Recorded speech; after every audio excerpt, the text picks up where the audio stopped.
It's an exercise of power over people, places, and things. So join us on the next Legal Lines, where knowledge is power. Welcome back to Legal Lines. I'm Locke Meredith. Very pleased to have on the show Scott Perillo. He is the District Attorney for the 21st Judicial District Court. Scott, let's dive right back in, and thanks for doing the show.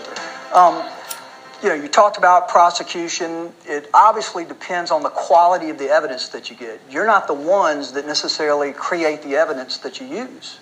Right, and that's kind of a misconception sometimes, that we're all kind of locked in together working as one unit. And that's true to some extent, but basically it's not.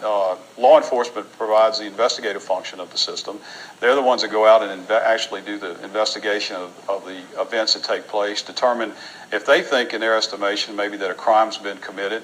Law enforcement, sheriff's departments, municipal police departments, they can get a warrant.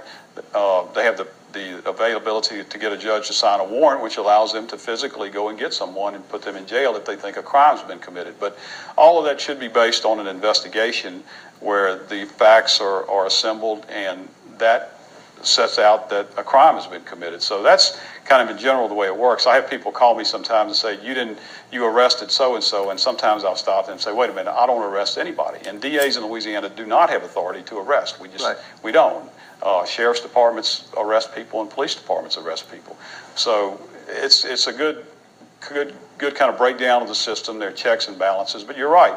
We have to have good law enforcement work done. And there's an old saying that's very true. There's only one opportunity at the beginning of an investigation to get a lot of good evidence. So, and if you don't seize that opportunity, that puts us at a disadvantage, and puts the case at a disadvantage in terms of a successful prosecution. Well, and I know Sheriff Jason Ard, let's say, for example, in Livingston does a great job, has a great department.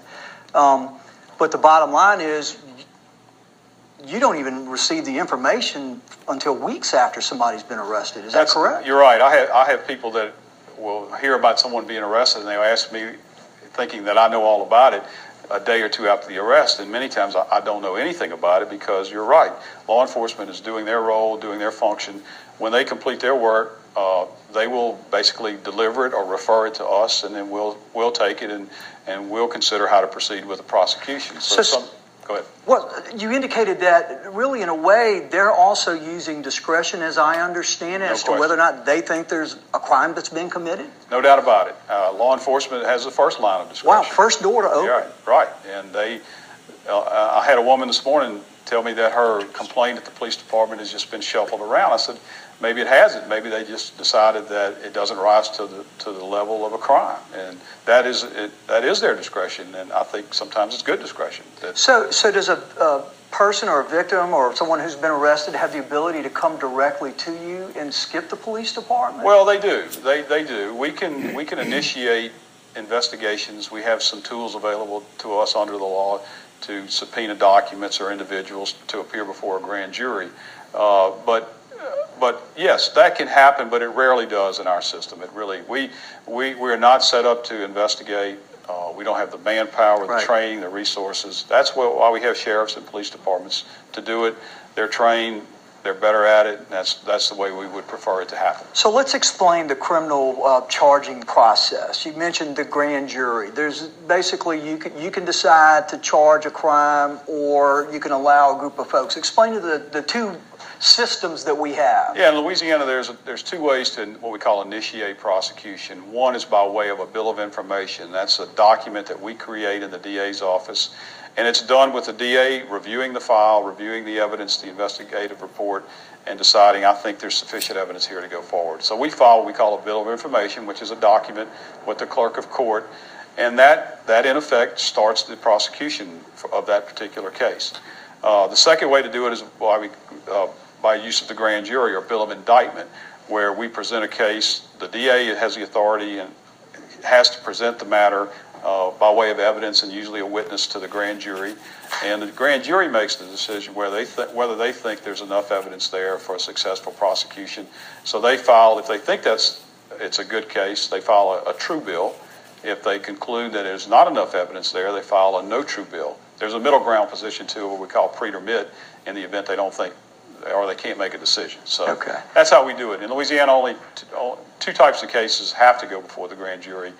Cases punishable by life or by life in prison or capital cases. Those two cases have to begin with the grand jury process. All the remaining violations of the law can be done by bill of information. Okay. And that's the way most of them are done. And so you have discretion, other than those two instances, as to whether or not it's going to go to a grand jury. That's correct. And I'm not a criminal lawyer, and I don't remember, but my recall is the grand jury is more than a typical 12-member jury. And do they have to decide by a majority vote? Well, they have to get 9 votes, and there can be 12, anywhere between 9 and 12 people there. You have to have 9, have a quorum.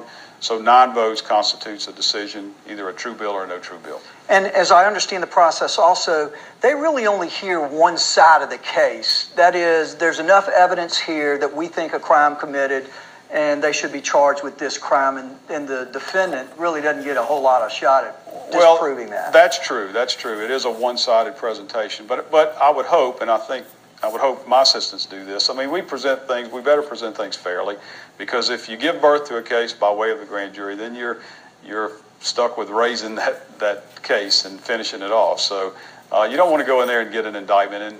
And sometimes the grand jury and prosecutors get a bad rap by saying, what's the old saying, DAs can indict a ham sandwich if they wanted to. Right. Well, that technically may be true, but it's probably not good practice to do that. And we try to utilize our grand jury for the right purposes, for cases where credibility may be an issue, where criminal negligence, which is a very kind of broad definition, maybe that would fit, and whether we think a body of 9 to 12 non-law enforcement people, what they think about it. And it's amazing the kind of reaction you get and some of the input you get from grand jurors that help you move forward or not move forward.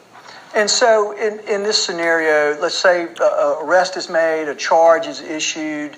There's an exchange of information between the attorney for the defendant and the prosecutor, the DA's office.